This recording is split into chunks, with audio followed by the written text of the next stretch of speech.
Hey everyone, welcome back to the channel. In today's video, I'm going to show you exactly how to add buttons to your Squarespace website, step by step. It's super quick, takes just a few minutes, and it's one of the easiest ways to make your site look more professional and user-friendly.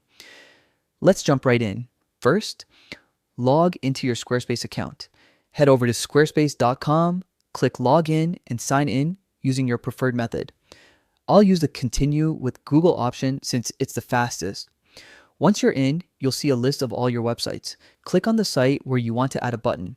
This will open your site dashboard. Next, click edit in the top corner to enter editing mode. Squarespace uses a block-based layout, which means you can easily add and move different content types like text, images, and of course, buttons.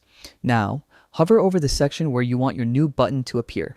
Click the plus icon or add block, and from the list that appears, choose button.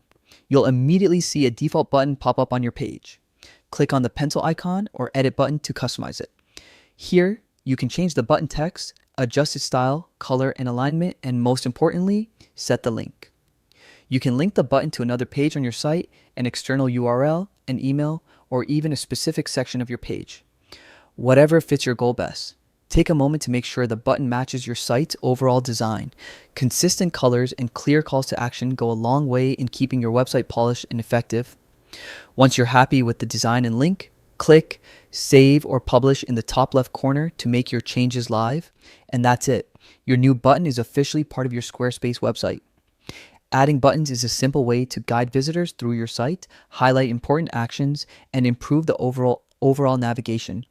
If this tutorial helped you out, don't forget to like the video, subscribe to the channel for more Squarespace and website design tips, and drop a comment if there's another feature you'd like me to cover next. Thanks for watching, and I'll see you in the next video.